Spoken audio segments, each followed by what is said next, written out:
You wake up wrapped in velvet that smells faintly of mildew and something sweetly rotten. It's not your bed, though it pretends to be, stuffed with straw, softened by centuries of breath and sweat from bodies richer than yours. The ceiling above you is carved, painted, and flaking, a masterpiece shedding its skin one lazy flake at a time. You blink once, then again. You're not in your world anymore. Welcome to 1537, Tudor England, or France. Honestly, it doesn't matter. The air is heavy with incense, smoke, perfume, and something meatier. Someone, somewhere, is already roasting a swan. You sit up, slowly, because standing too fast makes your vision blur, and because your stomach, already unsettled, knows what's coming. A feast, not for the poor, not for peasants. For you, an honored guest at the royal table. You don't remember being invited, but your hands are clean, your nails painted with crushed beetle shells, and your body wrapped in borrowed silk that clings like sweat. Someone has prepared you for this, groomed you, dressed you, rubbed scented oils behind your ears to hide the stench of time. But it's still there. Time always lingers like garlic on breath, especially in castles. As you step barefoot across the freezing stone floor, your toes catch on a discarded chicken bone. Not fresh, not old, just forgotten. The palace is clean in the way a rotting fruit is clean, beautiful, polished, and just moments from collapse. You follow the scent of wine-soaked wood and roasted fat down a corridor lined with tapestries thick enough to hide a priest, or a murderer, or both. Tapestries don't talk, but they've seen too much. The great hall opens before you like a hungry mouth. It's full already, full of laughter that sounds more like coughing, of bodies dressed like paintings, of forks that glint with the last light of day, as if to say, "Yes, darling, come closer." The king is seated, of course, stiff-backed, bored, eyes sunken like fruit left in the sun. His teeth are black, but his smile is gold. You nod. He doesn't look at you. That's how you know he's noticed. And then they bring the food. Not just one course. No, this is royalty. It arrives in waves, like a slow-moving flood meant to drown your instincts. There's a glazed pie, pigeon, probably, maybe dormouse. The crust is golden, shimmering. You imagine it crunching between your teeth like powdered bone. There's a whole fish with its eyes still intact. It stares at you. It knows. There are turnips dressed in something buttery. Or maybe mercury. You can't tell. No one can. The smells wrap around you like silk soaked in blood. Clove. Fat. Sweet wine. Spoiled milk masked with lavender. Nothing is quite right, but nothing is quite wrong either. That's the trick. Someone sets a goblet in front of you. Pewter. It smells of iron. You sip, and in that sip, congratulations. You've just swallowed the first ghost of the evening. A whisper of lead. A trace of tin. Enough to make your fingers tremble next week and your memory melt next year. You're being poisoned. Slowly. Lovingly. Beautifully. Because this is how history works here. Not in wars. Not in crowns. But in dinners. In silver forks dipped in poison. In beautiful pies cooked in leaded glaze. In waters so foul. Wine is the cure and the curse. And you're not special. You're just next. You sit. You smile. You eat. The palace watches. So does time. And somewhere beneath the floorboards, the rot begins to bloom. The spoon touches your lips like a kiss from a corpse. Cold, dignified, polished to reflect your face. Only now, your reflection flickers. You look older, tired, as if the spoon has seen too much of you already. This is no ordinary spoon. No humble, honest wood. It's silver, pure, heavy, and sacred, forged not for nourishment, but for status. Because in the royal court, even your cutlery carries your soul's weight. And in your case, it's slow decay. You taste the broth, thick as wet velvet, spiced with saffron and deceit. It coats your tongue like a whisper of iron and honey. But there's something else beneath it. Something metallic. Something ancient. Not the kind of ancient that speaks of wisdom and myth. No, this is the kind of ancient that builds up quietly in your blood and waits. You swallow. Of course you do. After all, silver is clean, isn't it? Antibacterial, they say now. But no one told your 16th century physician that silver, when stirred into hot wine and meat fat, leaches into the food like a ghost slipping through a locked door. It doesn't kill immediately. That would be rude. It kills in verses. Verse 1, headaches. Verse 2, trembling hands. Verse 3, blackened gums and dreams that won't let you wake.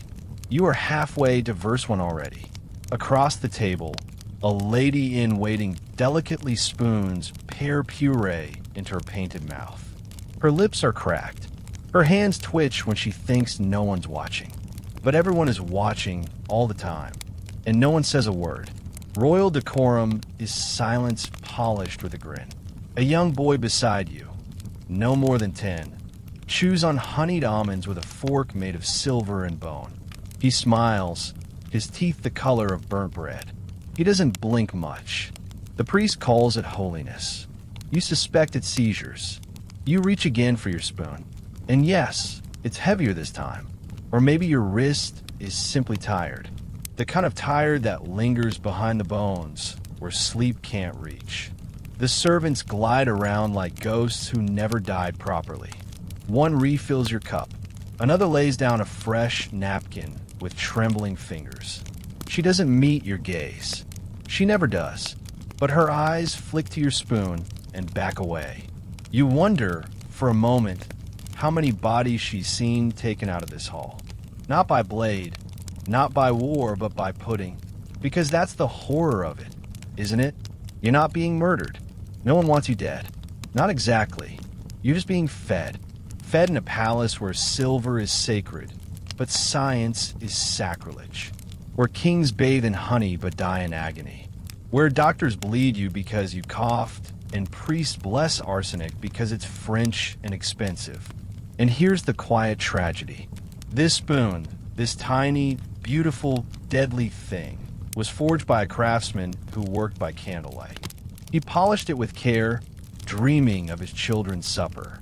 He stamped it with a noble crest, sealed it with wax, and sold it for enough coin to buy winter oats. And now it rests in your hand, your trembling, poison hand. Outside, the wind moans against the stone walls like it knows what's happening in here. Like it's trying to remind you, this isn't a feast. This is a funeral with better lighting. But you smile. You raise your spoon. You sip again, because that's what's expected of you. And in this palace, expectation always wins. Even over survival. Even over sense. Even over the clean, screaming truth in your veins. Sleep, dear guest. Sleep while you still can. The next course is coming, and it bites back. There's something sacred about the arrival of a pie in the royal court. It doesn't glide. It descends, heavy, steaming, ornate, like a holy relic wrapped in pastry. For servants carry it on a tray big enough to bury a child in. And perhaps once it did. The crust is golden.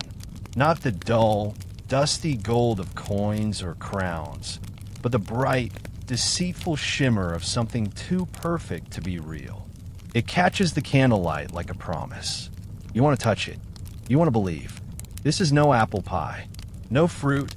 No cinnamon. No comfort. This is game meat, pigeon, hare, maybe the occasional badger if the season's cruel. The filling is thick and dark, glistening with wine and rendered fat, like a wound that never clots. It smells divine. It shouldn't, but it does. You don't notice the weight of the plate beneath it.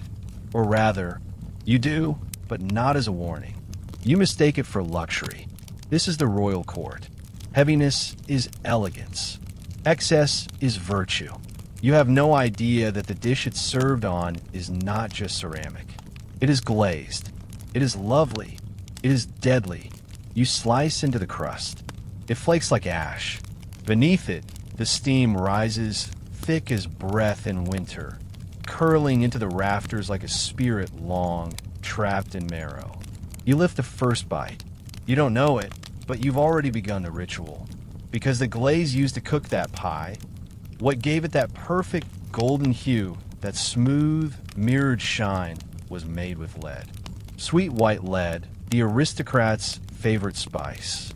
Tasteless, odorless, devoted. It seeps into the meat, into the juices, into your gums, into your blood, and it lingers. Like heartbreak, like rot, like something your body will never be allowed to forget.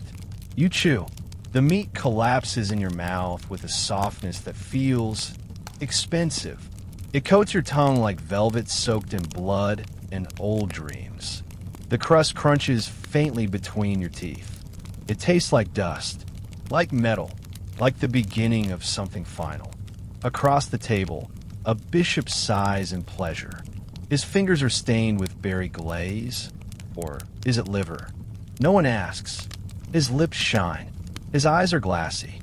He's been eating these pies for 20 years. He hasn't spoken to his left hand in 10. Someone chuckles. You smile mechanically. Your stomach has begun to ache, but you're still chewing.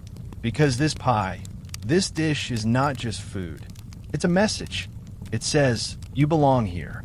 It says, you can afford to die beautifully. It says, you are important enough to suffer in style.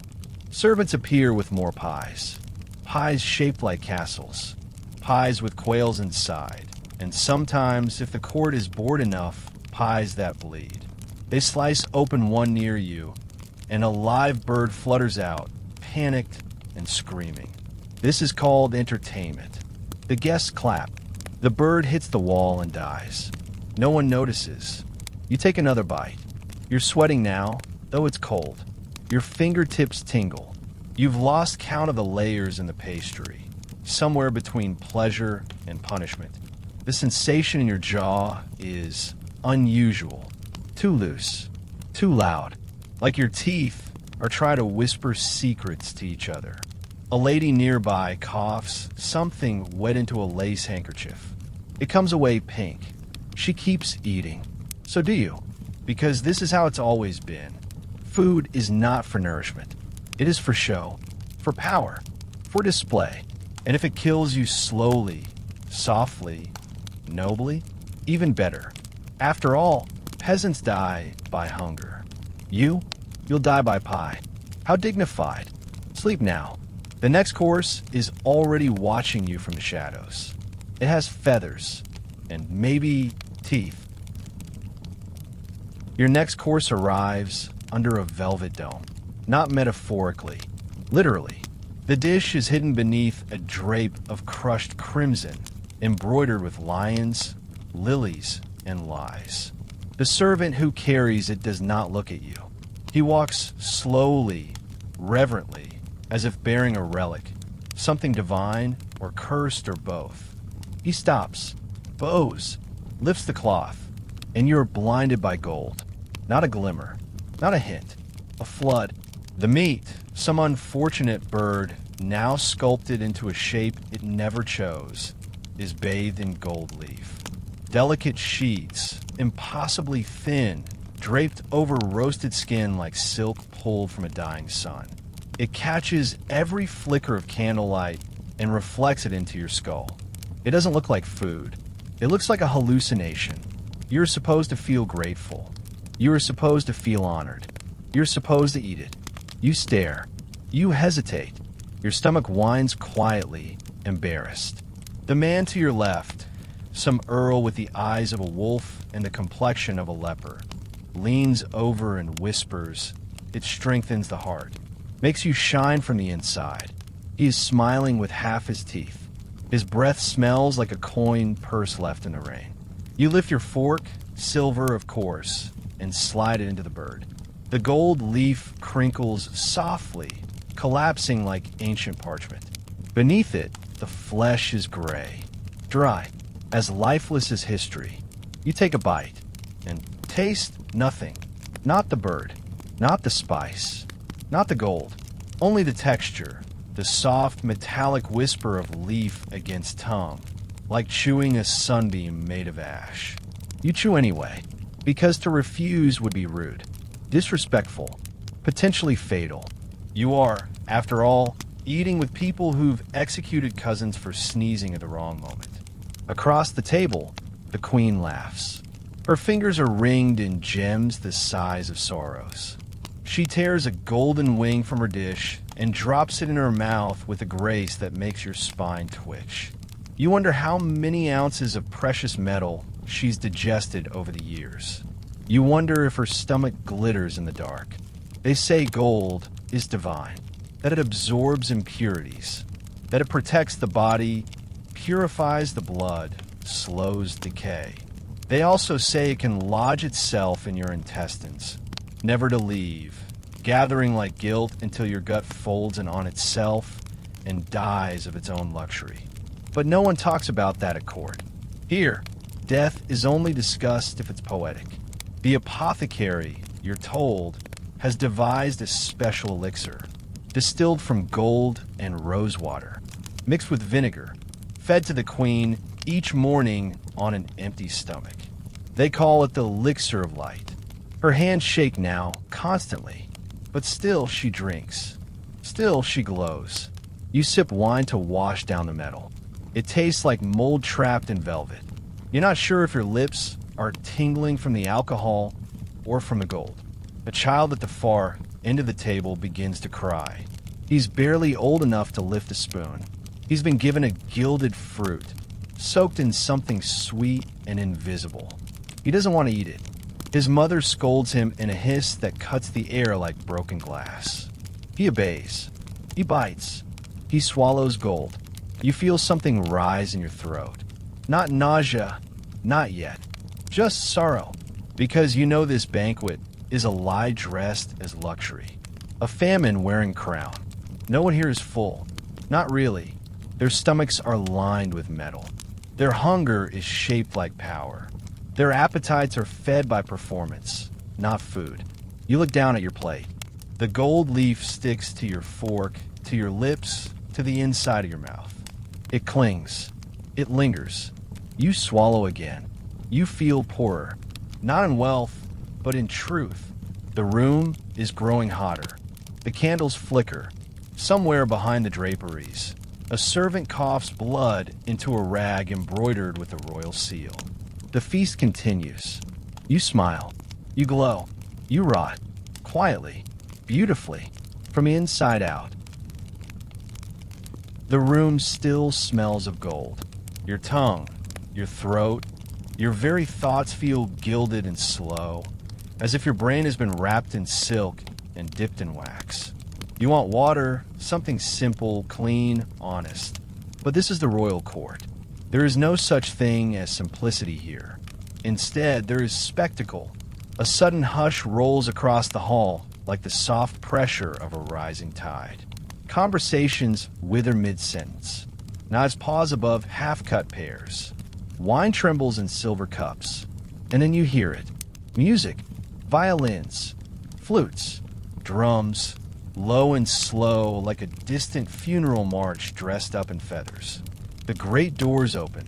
You do not turn, yet, but you feel the shift in the air. It is no longer a feast. It is a ceremony. A haunting. A play no one rehearsed. Because they've been performing it for centuries. Then you see it. Carried on a silver litter by 6 men whose arms quiver with effort. It arrives in silence. A roasted peacock. Not just served, not merely cooked, dressed, adorned, armored.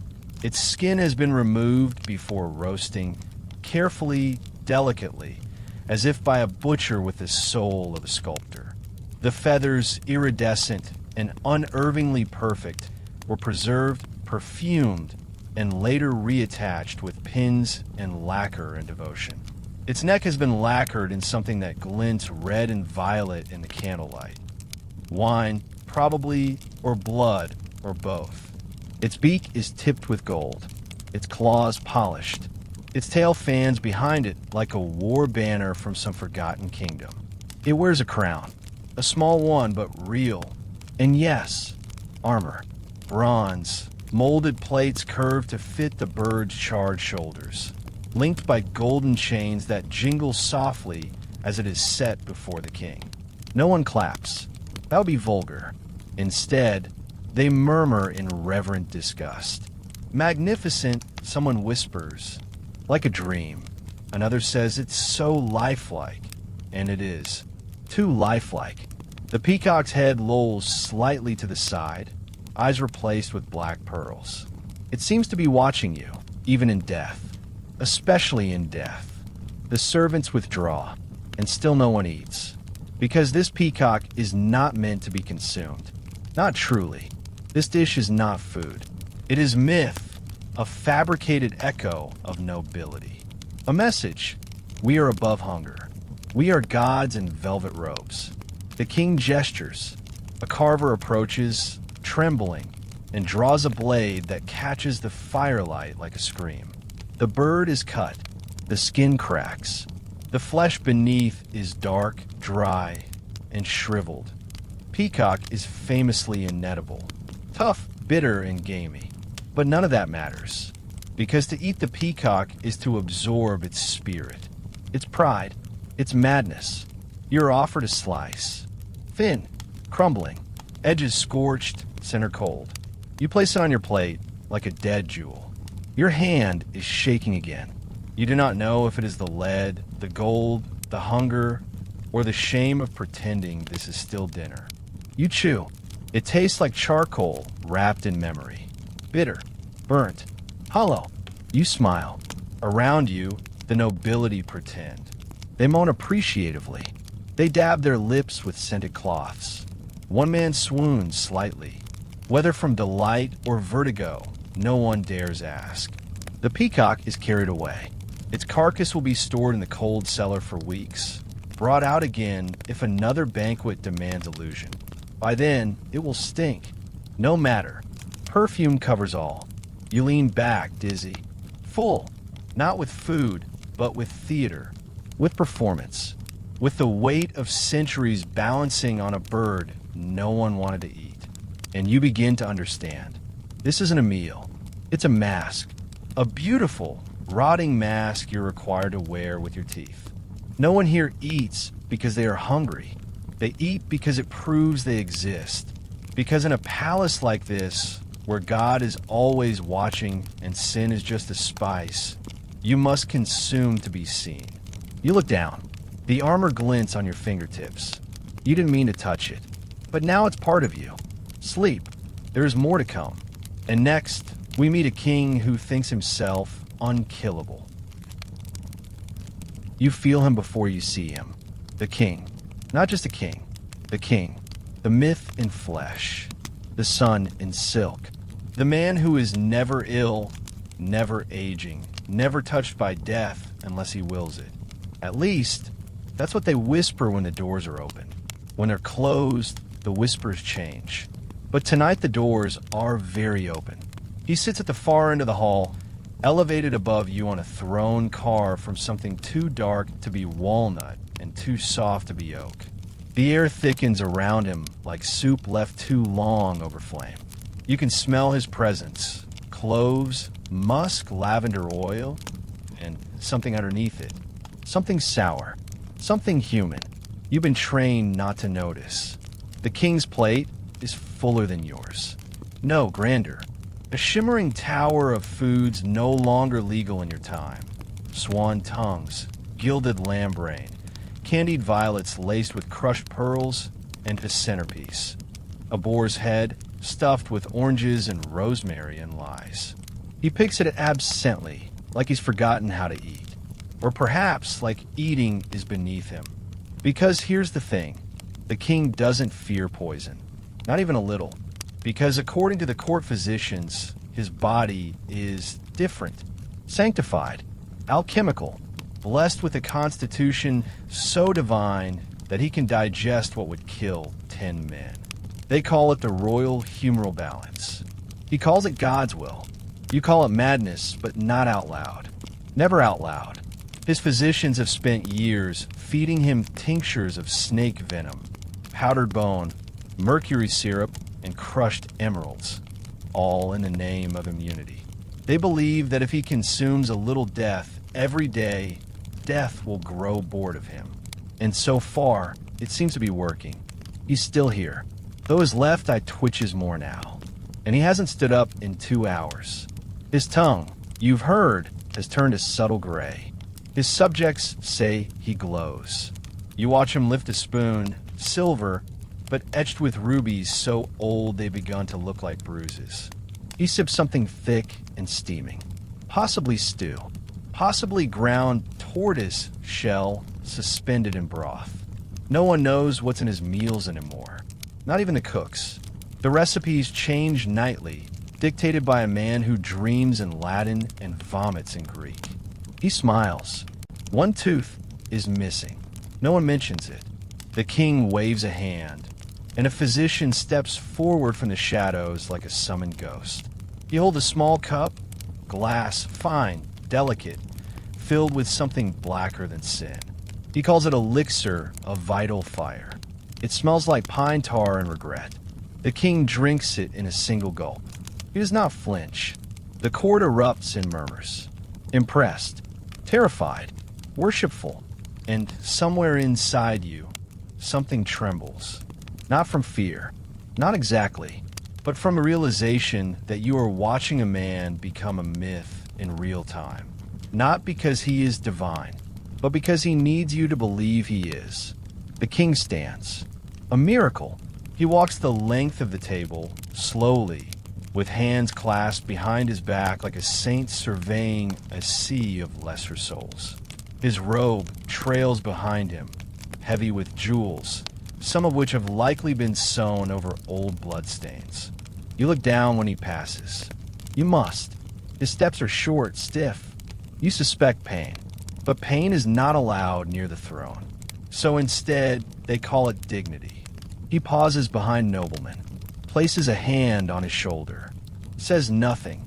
The man's face goes pale, as if touched by frost. The king moves on, and just like that, you understand what power tastes like here.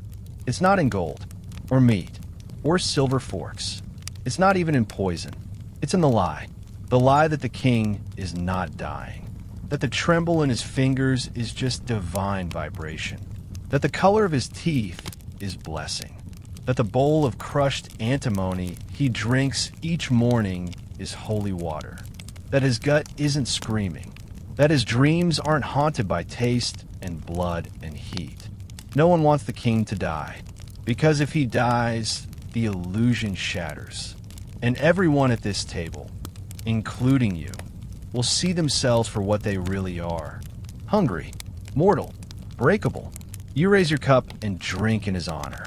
It tastes of vinegar and rot, of age, of endings. You smile. So does he. Sleep now. The king is returning to his throne, and your next course is already whispering from the fire. You could almost forget the bread. It's quiet, humble, nothing grand or gleaming. No armor, no feathers, no parade. It arrives on a plain wooden board, wrapped in linen that smells faintly of old smoke and mildew and something older. There are no trumpets, no poets reading verses about its yeast, no servants bowing, just a small crusty loaf, cracked and dark, nestled like a sleeping stone. But this bread, this is where the real horror lives. You tear a piece off. It fights back, resists your fingers like brittle leather. The crust shatters into crumbs that scatter across your lap like charred snow. Inside, it's dense, gray, spongy in the way damp moss is spongy. You lift it to your mouth. You hesitate, not because of the smell. There is none, not because of the taste.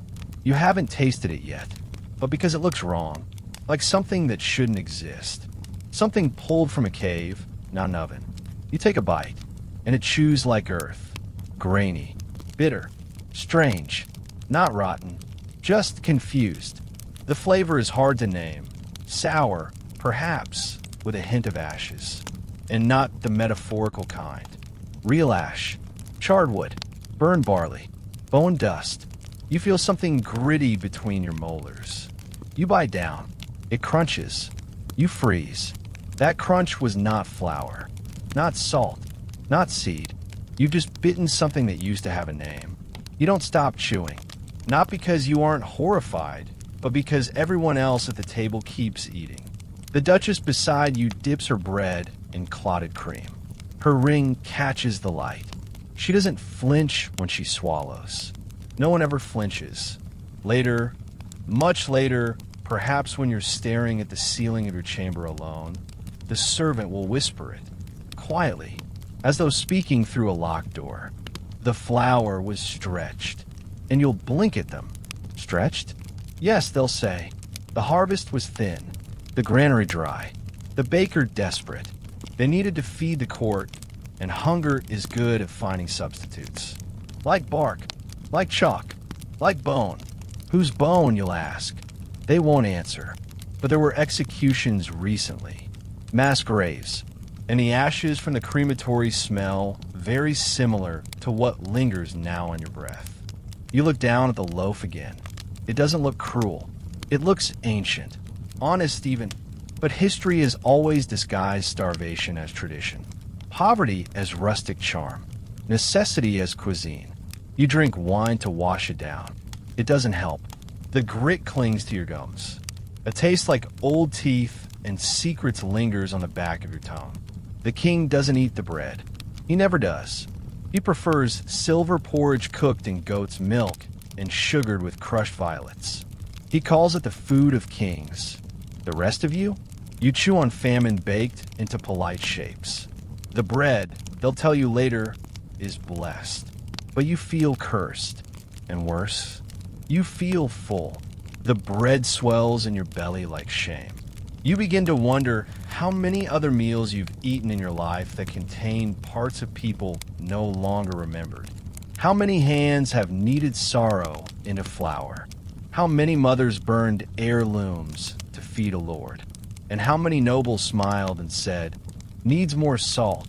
You push the plate away. You won't touch the crust again. But it's too late.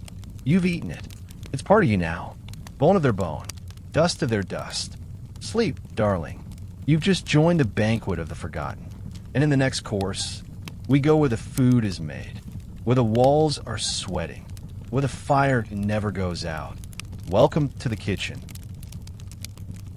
You think you know where food comes from.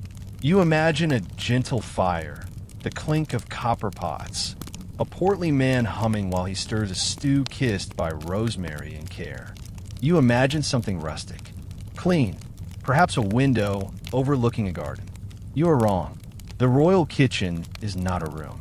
It is a machine, alive, sweating, growling beneath the castle like a beast chained in the basement, forced to devour its own heat just to stay alive.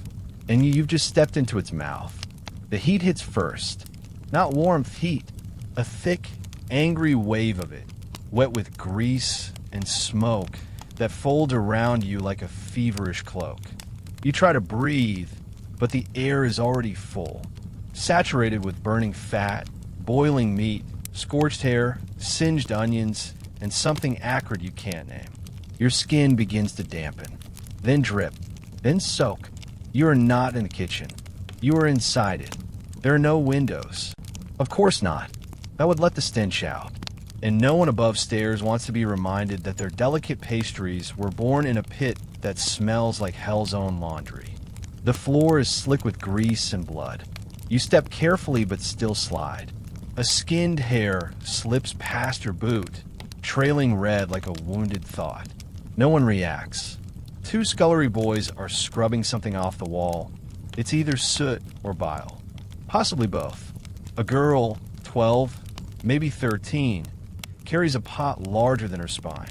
Her hands are red and raw, cracked from lye and boiling water. She doesn't look up. No one ever does. The eyes of the kitchen are always on the fire, or on the blade, or on the next movement that might earn a blow instead of praise. The cooks bark in every direction. Latin, French, English, slurs, orders, prayers. You can't tell them apart. They move like dancers in a ritual choreographed by urgency and terror. And the fire, oh, the fire, is the god of this place. A roaring, breathing mass of flame that never dies. It sleeps in no hearth.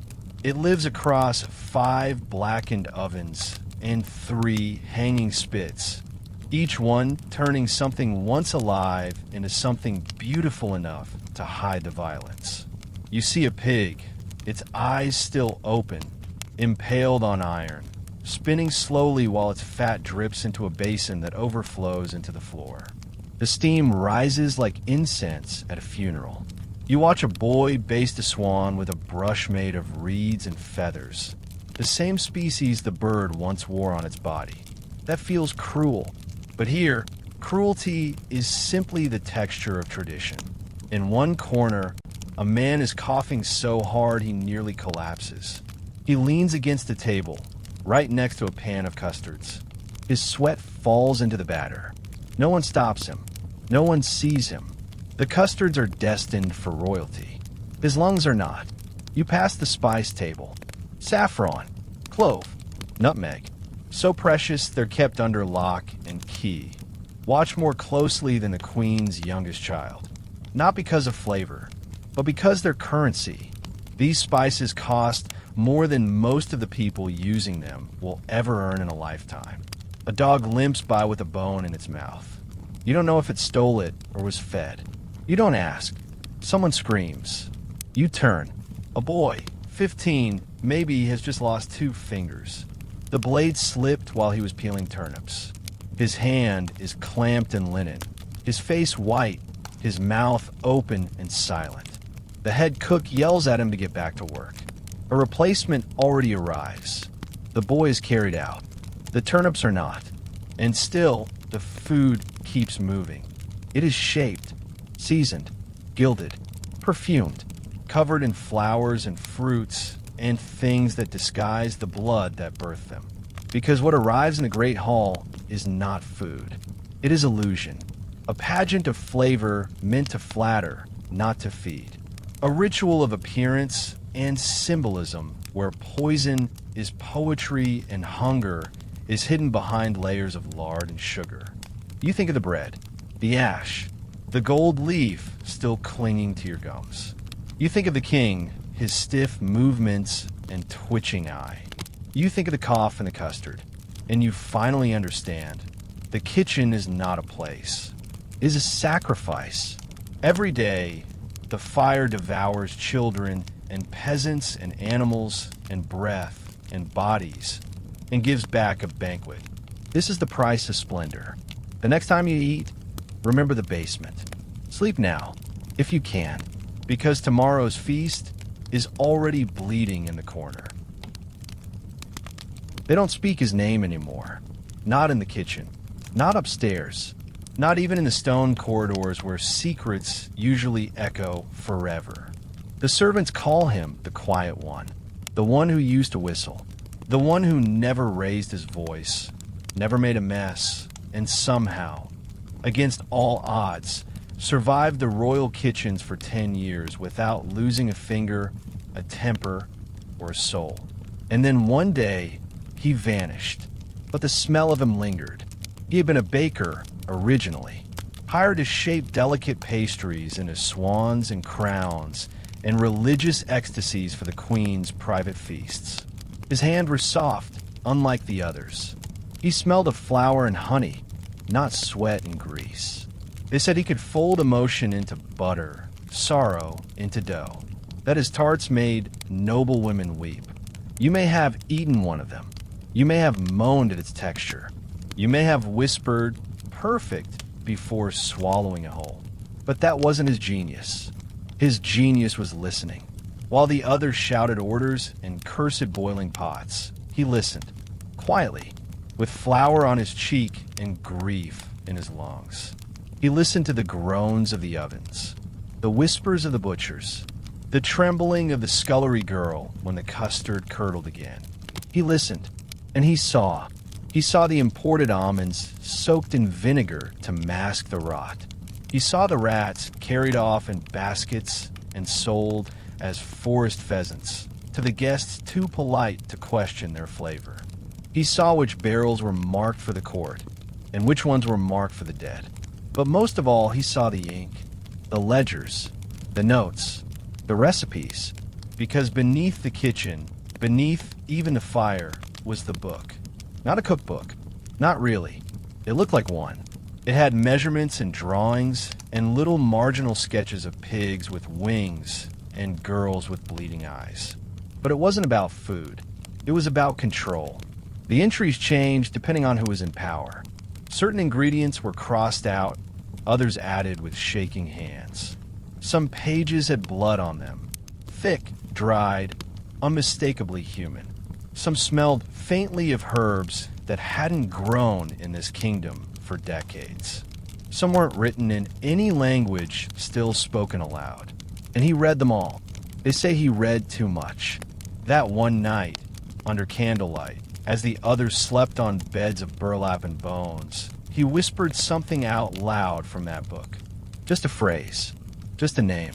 And the ovens flared, and the milk soured, and the queen's dog died in its sleep, with its tongue curled into a perfect spiral. After that, he changed. He no longer whistled. He no longer baked. He no longer flinched at the screams from the butcher's table. He simply watched. Everything. He knew how long the food could sit before it began to breathe. How much mercury the king could digest before his teeth began to fall out. Which sauces required no heat, only time and sorrow. And then he did something worse. He started telling others. Not openly, not loudly, just quietly. A whisper here, a word there, to the wrong boy, to the right maid. And just like that, the kitchen began to rot. Food went missing. Pies collapsed. Bread arrived full of worms. A roast peacock burst into flames during a banquet. The cook was summoned. He did not kneel. They say the king asked him softly what he had done. And the cook, eyes hollow, hands folded, replied, "I told the truth. No one saw him after that. Some say he was hanged in the spice cellar, his body used as seasoning until it was gone. Others say he was sealed inside the ovens, fed to fire so hot it forgot his name. And some, the oldest servants, the ones with no teeth and 1,000-yard stare, claim he is still in the walls, listening, because the truth doesn't vanish. It ferments. You taste it every time the soup is just a little too salty. Every time the custard splits without warning. Every time the king vomits blood and calls it God's renewal. The cook knew. And now, so do you. Sleep now. Keep your mouth closed. And never, ever ask what's written in the margins of the royal recipe book. They call it grace. A moment before the feast begins. A pause. A prayer. A breath held in a gilded hall while every guest lowers their head and pretends they are grateful, holy, and entirely free of sin. It is a lie. But in this court, lies are polished, perfumed, and carved into marble. The bishop raises his goblet, trembling as always, and begins the blessing. His voice is thin, too fragile for a man who once ordered a village burned for serving spoiled venison. He speaks of gratitude, of divine providence, of the honor of feasting under the shadow of a king. He does not mention the plague that killed half the kitchen staff last spring. He does not mention the rats swimming in the wine barrels. He does not mention the children missing from the servants' quarters. But he does mention the food. How blessed it is. How sacred the act of eating has become. How the king's meal is a mirror of heaven's bounty. Though heaven, to your knowledge, doesn't usually reek of game meat and powdered opium. The guests whisper amen. You do too, because here, eating is not just permission, it's submission. You're not at a banquet. You're at a mass. And the God you serve has gout and a fork made of rubies. The first course is placed before you on a plate the size of a child's grave. Roast dove, lacquered in something sweet and sinister, flanked by a puree so bright it hurts your eyes. The priest smiles. You are invited to eat, but there's a ritual. You must eat in order. You must use the correct fork. You must not scrape the plate. You must not cough. You must not speak of the smell rising from the fish. You must not ask why the butter trembles. You must pretend. Pretend that you are here for joy. Pretend you're hungry. Pretend the food is safe. This is not nourishment. This is penance. A woman across the table takes a bite of something green and opaque. Her expression falters. Her jaw locks. For a moment, she forgets where she is. She murmurs, "It's bitter." Too late. The table falls silent. The king looks up. The bishop coughs. The woman smiles and corrects herself. "I meant divine." Everyone exhales. You cut into your dove. It bleeds. But birds don't bleed like that. Not after roasting. You put it in your mouth. It tastes of wine. Old wine. Wine that has known heat and metal and hands too tired to care anymore. The texture is wrong. Mushy in places, stringy in others. Your stomach hesitates. Your throat betrays you. You swallow anyway. Because here, digestion is devotion. Your body is not your own.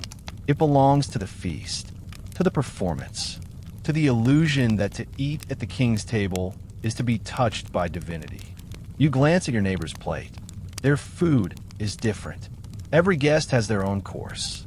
No two dishes alike, not because of preference, but because the kitchens are guessing.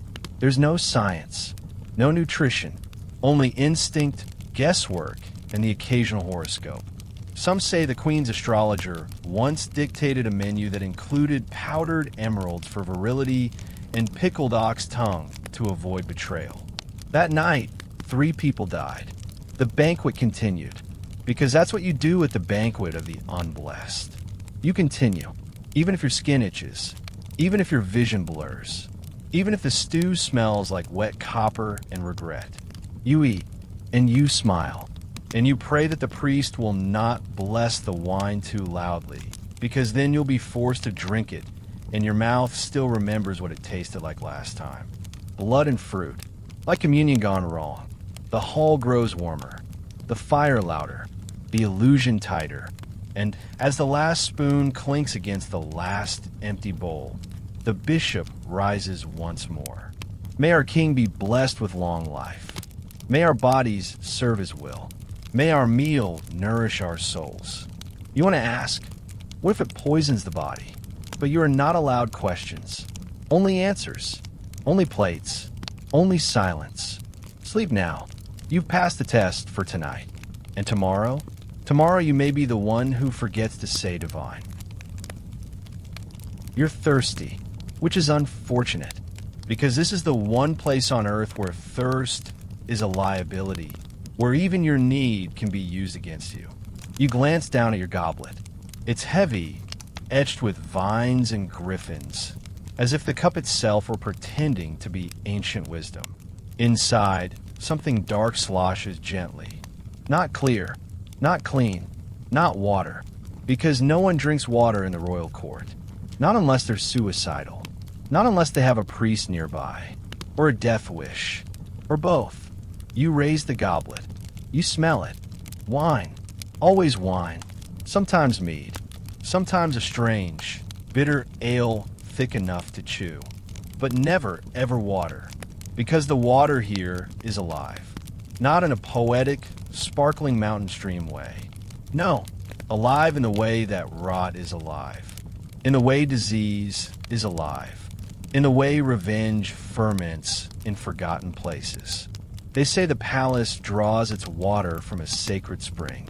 But if that spring is sacred, then so is the pit behind the kitchens where they dump the offal. Water here is brownish. Smells faintly of rust and chamber pot. It carries things, tiny, invisible things that don't care about your status or your appetite. They crawl. They breed. They feast on royalty. Once long ago, a young page drank from the well. He was found 3 days later, folded over in the latrine, his stomach swollen, his skin the color of old parchment. The queen's physician said it was an imbalance of the humors. Everyone nodded. No one mentioned the maggots. That's why they drink wine now. All the time. For breakfast. For fasting. For childbirth. For confession. You sip yours. It burns slightly, which is good. It means it's strong. It means whatever was trying to grow in your throat might think twice. You've heard of nobles who use wine as mouthwash. You've also heard of nobles who boil their wine to make it safer. You've even heard of a bishop who drank nothing but rose water and died with his intestines braided like silk ribbons. They say his last words were, "At least it smelled divine." But still, the myth of clean water lingers.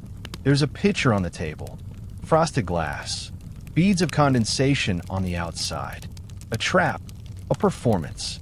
You've seen guests reach for it, tempted by the illusion of purity. It looks so innocent, but you know better.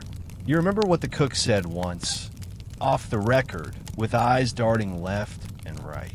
Clean water, he muttered, is a story we tell ourselves before the coughing starts.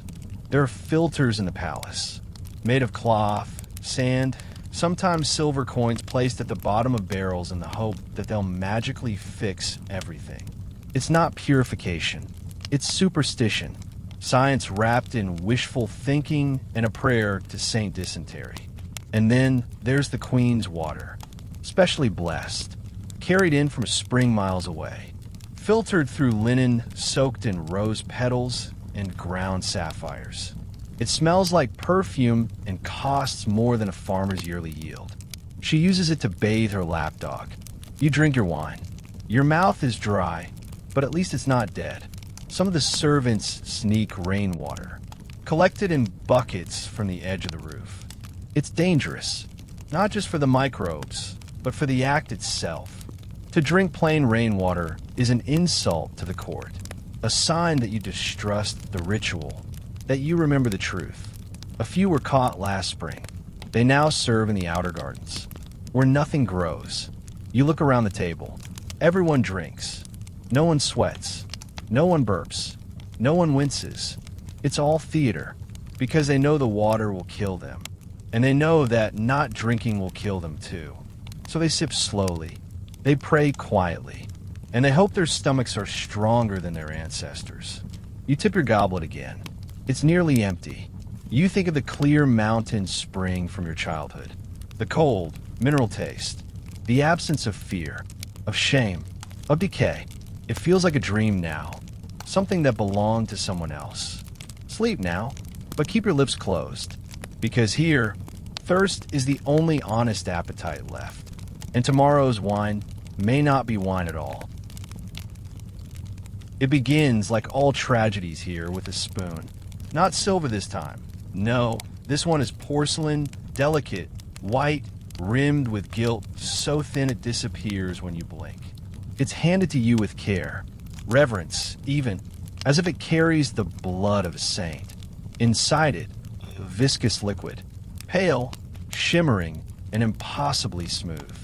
A swirl of quicksilver and syrup. It catches the candlelight like something alive, like a secret. They call it tonic, a cure-all, a daily renewal. The Queen calls it the moon's kiss. You call it what it is, mercury, but you don't say that out loud, because here, mercury is fashionable, divine, mysterious, the element of transformation, of beauty, of balance. It is alchemy's favorite child and medicine's dirty secret, and everyone's favorite sin. You're not sick yet, but that doesn't matter. Prevention is more important than cure, and nothing says prevention quite like voluntarily drinking liquid metal for breakfast. They serve it before the meal, on an empty stomach, to ensure maximum absorption. It's flavored with rose syrup, or crushed anise, or if you're very lucky, cinnamon scraped from a priest's private stash. You hold it in your hand. It feels heavy. Even in this tiny dose, it's denser than guilt. You sip, and your mouth floods with cold fire. It's sweet at first, almost intoxicating, then bitter, then hot, then cold again. It coats your tongue like morning silk. It slides down your throat with the grace of a whispered threat. And just like that, your morning begins. You just poisoned yourself, elegantly, lovingly, ritually, across the table. The noblewoman in green has already had her dose. She dabs her lips with a perfumed cloth. Her pupils are too wide. Her speech is too slow. Her fingers shake when she lifts her fork. But she is radiant. That's the trade. Mercury lightens the skin, clears blemishes, sharpens the eyes. It makes you glow briefly, like a candle before it gutters. In this court, beauty is worth dying for. Literally, the queen bathes in it. A diluted solution of mercury and goat's milk, stirred with a silver rod and blessed by an astrologer. They say it makes her skin smoother than marble. They don't say what it does to her lungs. She coughs now, often, into lace handkerchiefs embroidered with suns and lilies. No one mentions the streaks of red. They simply say, the weather has turned, but it hasn't. She has. The king, too, takes mercury, in pills shaped like coins, in tonics, in suppositories once, though that was a scandal, and no one repeats the story in polite company. He believes it keeps his blood fleet and hot. He hasn't slept properly in 2 years. He claims it's because he dreams too much. The servants know it's because his bones buzz like trapped wasps. But again, no one speaks. Because to reject mercury is to reject modernity, science, refinement. You might as well return to leeches and garlic poultices. And nothing says barbarian like not swallowing your poison with a smile. You feel it now. The warmth in your belly. The slight numbness in your gums. The tingling behind your eyes. Not pain. Not yet. But the beginning. Your dose was small. Today. But it accumulates. In the blood. The brain. The breath. You've seen what happens, eventually. The trembling hands. The memory loss. The toothless smiles. The sudden rages. The inability to find words. The collapse. But by then, it's too late. And besides, you'll look stunning in the portraits. A servant refills your spoon. He doesn't ask. He simply waits. Because this is not a choice. This is fashion. This is devotion. This is the kingdom's most exquisite suicide pact. You drink again. And smile, because your mouth no longer knows how not to. Sleep now. Let the silver settle in your spine. Tomorrow, you'll sparkle, even if it's only from the inside out. There's a certain poetry to eating in the royal court. A rhythm, a ritual, a carefully curated illusion of control, until your stomach begins to betray you. At first, it's subtle, a quiet churn, a flutter just behind your navel, as though your body is asking, "Are you sure?"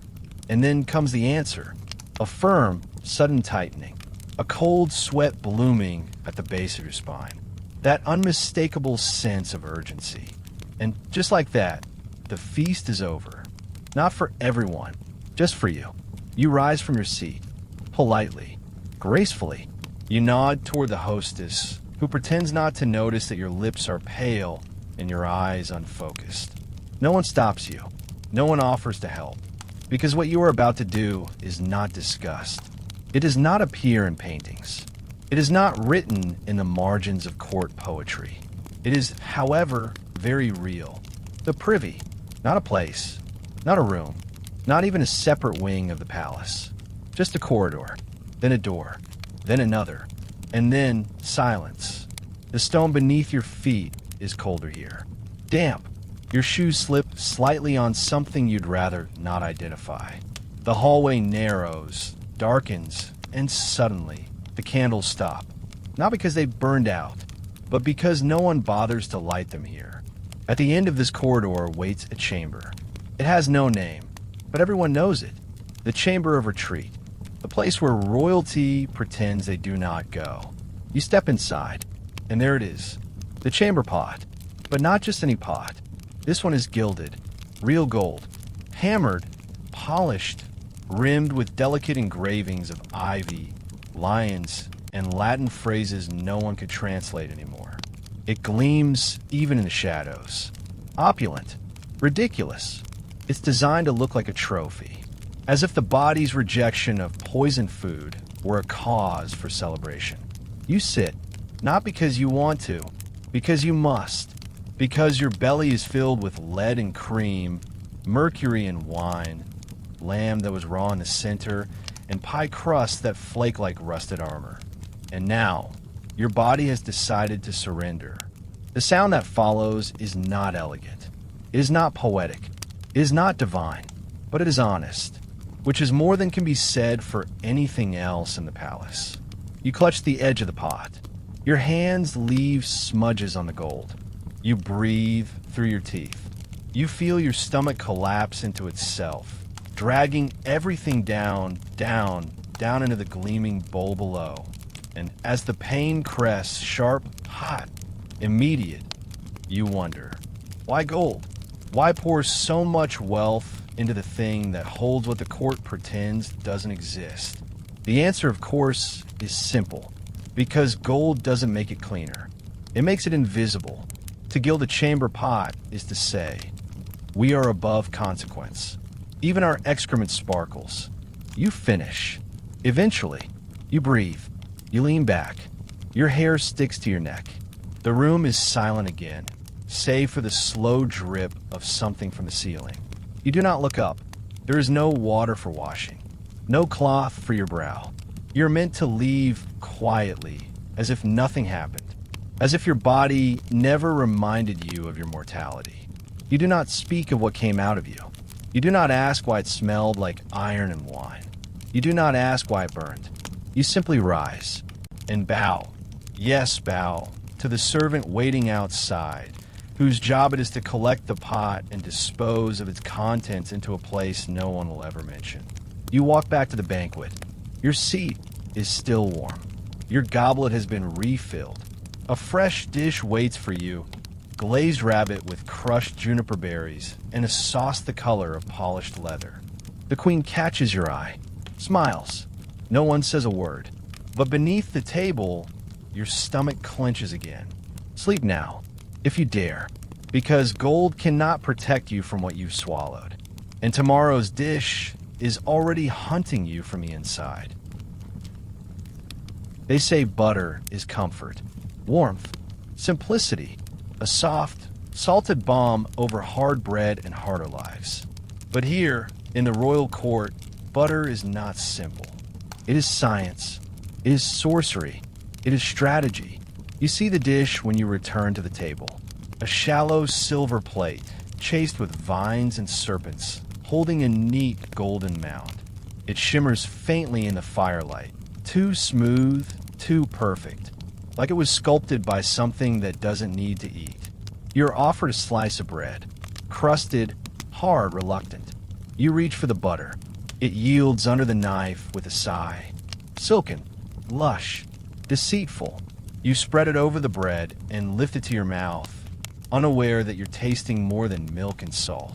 Because here, butter is no longer just churn cream. It's a carrier, a medium, a mouthpiece for herbs and metals and whispers. It is where the court hides what should not be swallowed.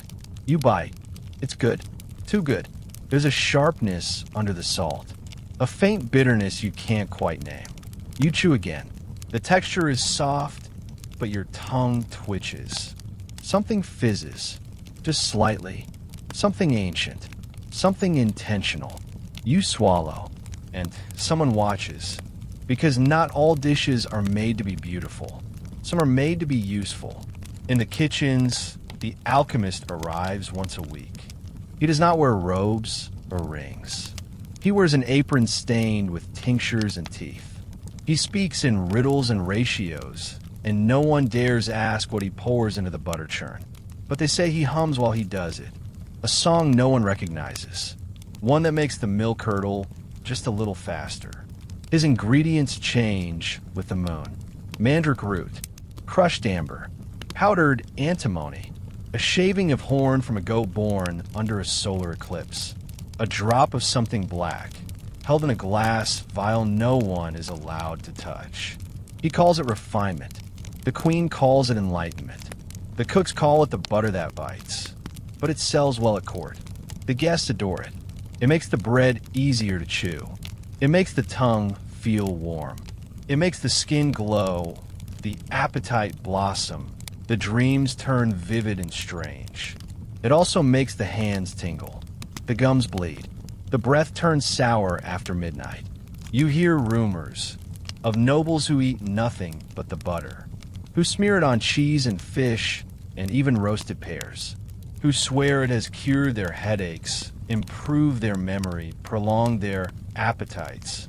You hear other rumors, too, of a countess who smeared it on a lover's lips while he slept, of a child who licked it off a silver spoon and forgot his own name, of a maid who churned it without gloves and woke with her fingernails black. But none of this matters now, because you've already eaten it, you've already swallowed, and already the edges of your sight begin to shimmer just a little. The fire looks warmer, the ceiling feels taller, the sounds around you slow, blur, melt. The butter smiles inside you. It is working. Somewhere behind your ribs, something sharp and herbal stirs. A seed of suggestion. A chemical kiss. It doesn't hurt. Not yet. It just moves. You reach for your wine. Sip. Swirl. Swallow. But the taste is wrong. Off. Altered. The butter has changed your tongue. You wonder what else it will change. You look around the table. You're not the only one trembling, but everyone is smiling, because no one wants to admit that their favorite food is speaking back. Sleep now. Let it settle in your blood, and pray that whatever is blooming in your belly isn't listening. They call it a garnish, a sprig of green, a thoughtful touch, the soft fragrance of the garden folded over your roast duck, your milk pudding, your poison pie. It looks harmless, decorative. You pick it up, roll it between your fingers. The leaf crumbles gently, leaving behind the scent of something earthy, sharp, vaguely familiar. Is it mint? Thyme? Basil? You don't know, because in the royal court, herbs lie. They no longer grow to flavor. They grow to influence.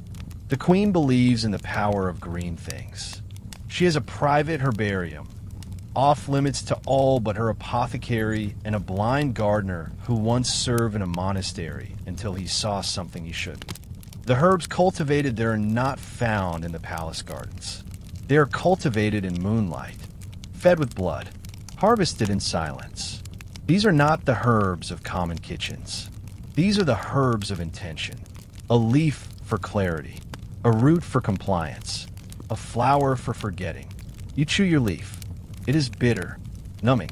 It clings to the roof of your mouth like memory. And already, your stomach feels different, lighter, like your thoughts are floating just above your spine. Across the table, someone giggles. They weren't speaking. They weren't listening. They're staring at their plate, where the carrots appear to be breathing. You blink. You blink again. No, the carrots are still. But the air has thickened, and now you understand. The leaf was not with the meal. The leaf was the meal. The kitchen boys don't chop these herbs. They don't even touch them with bare skin. They wear gloves made from calf intestine and bless the mortar with rose water before they begin. Not for hygiene, for protection. There was an incident last year. A visiting lord complained of migraines. The queen offered a remedy, a syrup of violet petals, fennel seed, and a single blossom of belladonna. Beautiful name, beautiful flower. A few too many drops, and the world will turn inside out before you stop breathing. He recovered. Sort of. Now he speaks only in riddles and sleeps with his eyes open. Still, he returns each spring. He says the gardens sing to him now. You sip wine again. It tastes like soil. The herbs have altered your senses subtly, completely. Your tongue is warm. Your fingertips tingle. Your breath smells faintly of lavender and decay. You turn to the servant. "What was that leaf?" you whisper. She does not answer. Instead, she murmurs. Some believe it clears the mind. Others say it opens doors that should stay closed. You nod. Of course. Doors. You look around the hall. The tapestries seem to ripple. The chandelier swings ever so slightly, though the air is still. The king is laughing. You think, or is he weeping? The bread on your plate pulses once. Or maybe that was your heart. You reach for the leaf again, but it's gone. The servant has already replaced your plate with something new. A bowl of pale soup, steaming gently, topped with floating petals. You smell rosemary, or hemlock. Hard to tell these days. The queen raises her glass. "To health," she says. Everyone drinks. You do too, because there is no difference between healing and hallucination here. Only dosage, only faith, only timing. The herbs are working now. You're not sure how, only that you feel lighter, detached, like your soul has been peeled slightly from your spine, like silk lifting from hot skin. Sleep now. Let the herbs do what they were designed to do. And if you wake with different thoughts, different eyes, a different name, just smile. The leaf always knows best. You sit upright, not because you're comfortable, but because the chair demands it. High-backed, straight as judgment, carved with saints whose faces are too worn to smile. Your spine aches. Your legs tingle, but you do not shift, because movement here is suspicion. And in this court, suspicion is always hungry. The banquet stretches before you, plate after plate, wine after wine, all balanced precariously on the performance of grace. Not just how you eat, how you exist. You reach for your knife. Slowly, precisely, thumb just so, wrist curve in a way that suggests centuries of breeding. You cut into your quail, not too fast, not too neat. The goal is to seem effortless, but not eager. Never eager. Greed is for peasants. Hesitation is for the guilty. There's a rhythm to it, a choreography as old as empire. Sit, smile, sip, swallow. Never talk with your mouth full. Never slurp, never spill, never scrape your plate, as though admitting hunger would insult the illusion of eternal abundance. Across the table, a man laughs too loudly. Heads turn. His wine glass trembles in his hand. He nods at the queen. She does not nod back. The silence that follows is velvet-lined and full of knives. He has broken the rhythm. He will not be invited tomorrow. You watch a duchess eat grapes with a fork so delicate it could perform surgery. She chews with a smile that suggests nothing has ever surprised her. Her fingers are gloved. Her lips never touch the rim of her cup. Her plate remains half full. This is the ideal.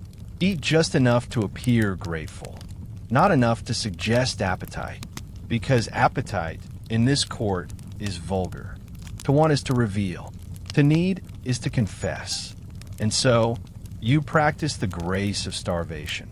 You nibble, not bite. You sip, not drink.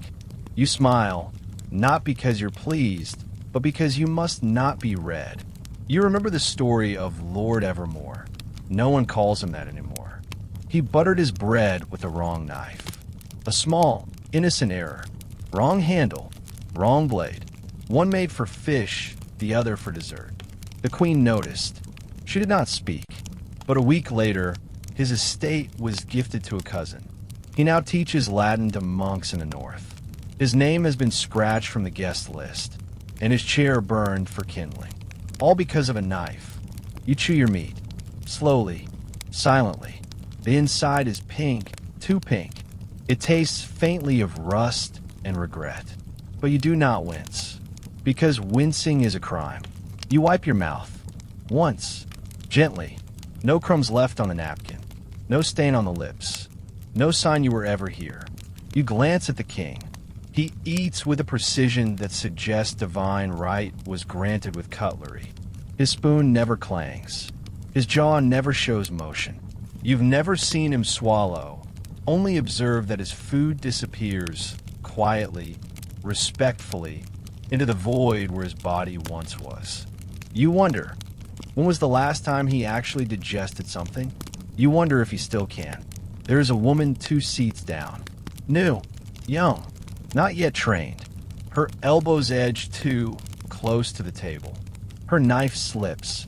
A pearl falls from her hair into her soup. She blushes. Everyone sees. No one speaks. Her fate has already been measured. Because in this court, etiquette is not preference.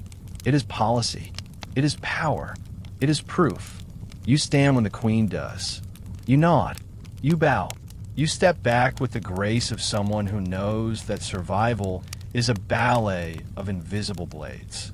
Later, in the privacy of your chamber, your feet will throb. Your fingers will cramp. Your jaw will ache from hours of smiling. And your belly, untouched by satisfaction, will groan like a prisoner scratching at stone. But for now, you performed well.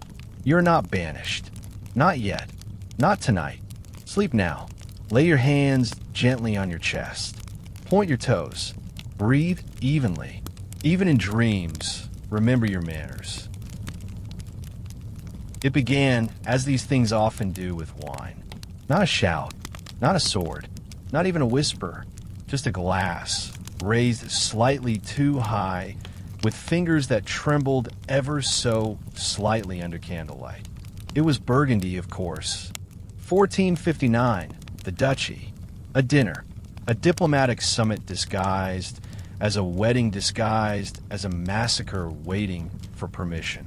They had gathered to feast, not just on food, but on tension, on the friction between bloodlines and borders, between titles and betrayals too old for parchment. The hall glittered, the torches hissed, the banners hung limp like tired saints. And in the center, the table, long enough to bury a city beneath, covered in linen spun by nuns who no longer spoke. There were 68 courses that night, each one a message, each dish curated with surgical malice. There was a roast boar served with black cherries, because black cherries were the favorite of the Duke's dead brother, who had mysteriously fallen into a ravine 2 winters ago. The boar was a message, I remember. There was a salad of bitter greens, arranged to resemble the crest of an enemy family, served to that very family. They smiled when it was placed before them. One of them choked while chewing it. They clapped politely. There were songbirds, tiny, fragile, roasted whole, served with their beaks still intact. A delicacy, yes, but also a joke, because the ambassador from Lorraine had once been mocked for having a voice like a dying sparrow. He was served 6. He ate 5, left the 6th untouched, its little glass eye glinting in the candlelight. And then there was the pheasant. You've heard of it, haven't you? The pheasant banquet. Capitalized, revered, reviled. An entire bird, roasted in saffron, dressed in cloth of gold, refeathered with its own plumes, its beak dipped in silver, its claws curled around a small scroll of vellum soaked in oil. It was wheeled in on a mirrored cart by 4 children dressed as angels. Trumpets played.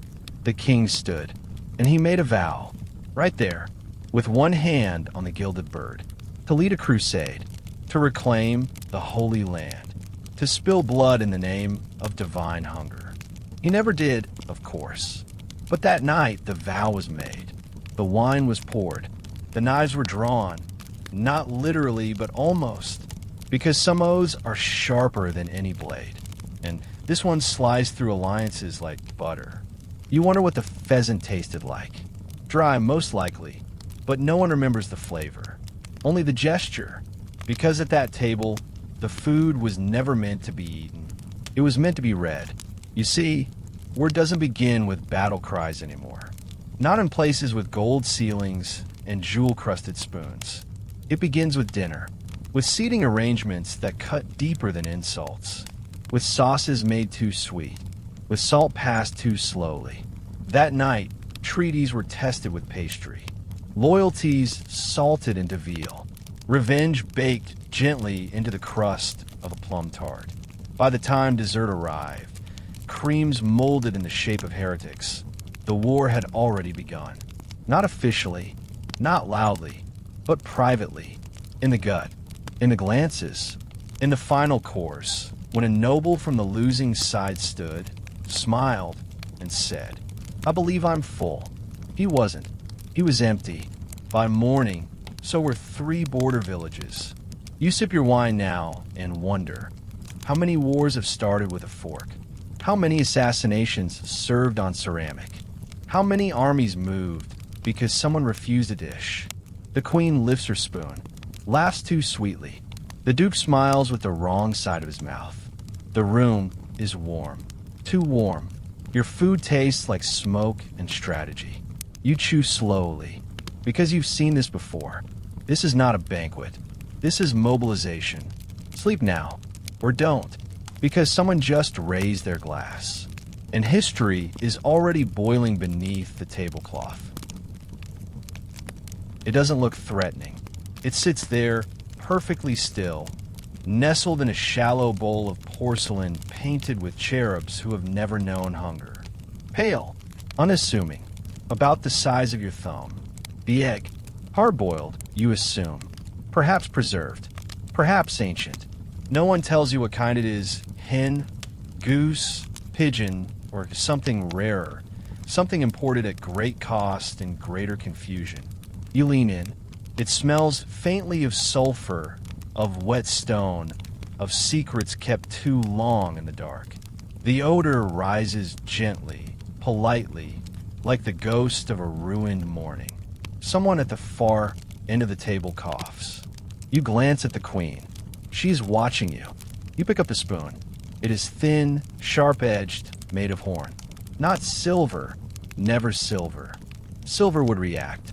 Silver would warn. You tap the shell. A soft crack, like a whisper breaking its own heart.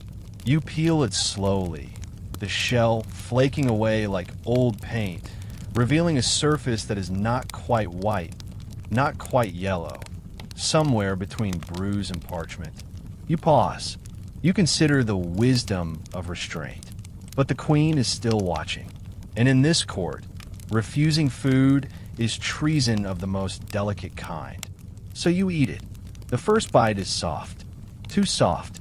The yolk collapses before you even notice it's there. A pasty, gray-green core that tastes like wet ash wrapped in sorrow. The whites, if they can still be called that, are rubbery, dense, with a texture that suggests they've been waiting longer than you've been alive. And that's the truth, isn't it? Because this is no egg. This is an artifact. A preserved egg. A century egg. Some whisper. Others call it black pearl. But here, in the court, it has another name. The egg of infinite suffering. It's not literal, of course. Not entirely. But there are stories of monks who preserved eggs in clay and ash as a meditation on impermanence. Of courtiers who believed that the longer an egg aged, the more wisdom it held. Of queens who had entire barrels of them buried under palace tiles, only to serve them decades later during coronations, weddings, funerals. They say time gives the egg its power. You're starting to believe it, because each bite tastes older, wiser, colder. You chew, and it feels like chewing memory, like absorbing someone else's grief through your gums. A pain that is not yours, but now it is. The nobleman beside you swallows his egg whole. He doesn't flinch. He's done this before. His teeth are stained with ink. His breath smells like mildew and resignation. He leans over and whispers. Legend says the first one was laid the night a kingdom fell. The hen died before she finished it. They fed it to the prince. He never spoke again. You want to laugh. You don't, because now your stomach is twisting, coiling inward like a dying vine. Not violently, just enough to let you know that something inside you has changed. Something old has entered. You reach for your wine. It doesn't help. The flavor clings to your throat like wet parchment, like dried tears, like disappointment boiled until it hums. The queen stands. The guests applaud. Apparently, the egg was a success. Another dish arrives. You don't see it. Your mind is trapped in the curve of that shell, in the layers of rot and ritual. You feel the yolk still resting somewhere beneath your heart, not digesting, just waiting. Some say the egg grants visions. Some say it opens doors. Some say it simply stays forever. You believe all of it because you've never tasted anything that made you feel so utterly hollow and so completely full. Sleep now. Let the egg rest where it landed, and pray it never hatches. There is a place in every palace that no guest is meant to see. Not the throne room, not the queen's chamber, not even the wine cellar with its dust and cobweb deception. No, the larder. Cold, silent, forgotten, and yet remembered by everything it holds. It's not locked. That would be too obvious. It's simply ignored. A side hall, a wooden door, iron hinges, the kind of place that absorbs sound and discourages questions. You shouldn't be here, but tonight something drew you in. You stepped through. The air changes instantly, dry, dense, and cold enough to make your breath curl and vanish. The stone beneath your shoes is slick with moisture that never fully evaporates. You feel in your bones. Your stomach clenches, not from fear, but from something older. Recognition, maybe. You've tasted this air before. Inside the meat. The larder is long, narrow, darker than the hall behind it. The walls are lined with shelves stacked in organized chaos.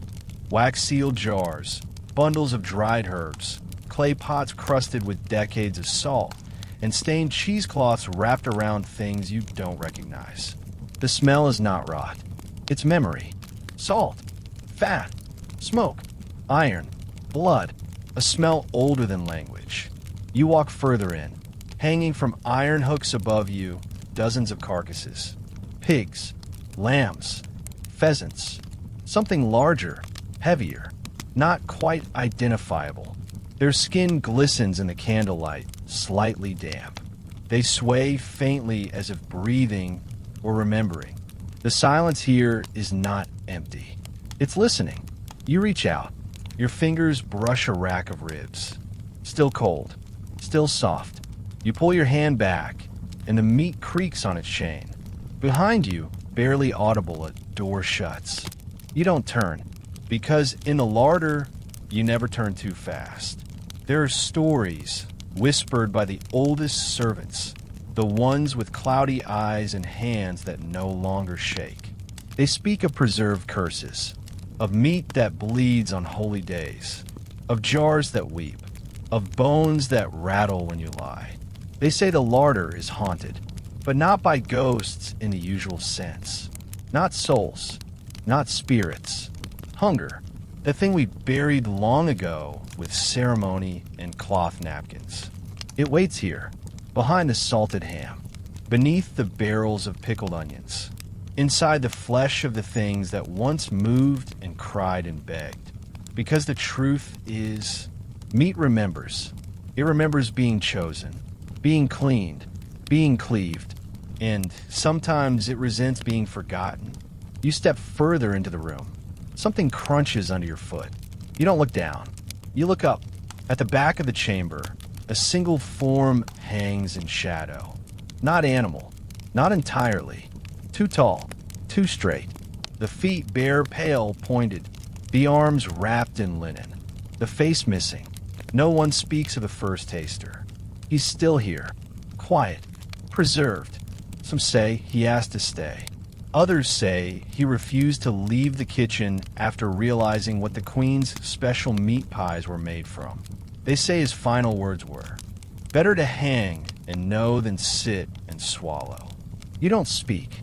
You turn, slowly, carefully, and walk out. Back through the hall. Back into the light. Back into the illusion. A plate awaits you. Fresh meat. Still warm.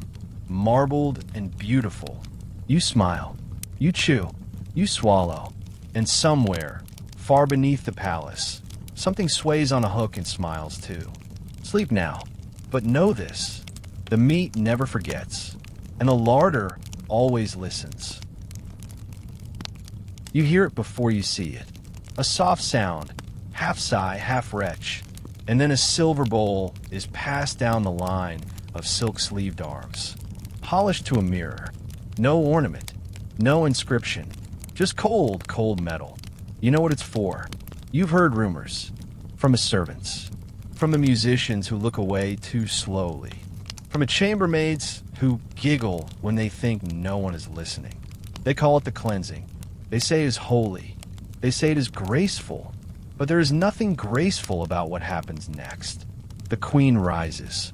Not suddenly, not dramatically, with practice calm. She wipes her lips with a lace cloth, hands it to a waiting girl, and steps away from the table. The hall quiets. She kneels. Yes, kneels. Before the silver bowl. A second girl steps forward with a vial of clear liquid, something bitter, herbal, and secret. A few drops are placed on the queen's tongue. She closes her eyes and waits. There is no shame, no apology, only stillness. Then her body shudders. Her shoulders tighten. She leans forward and vomits. Neatly, gently, quietly, into the bowl.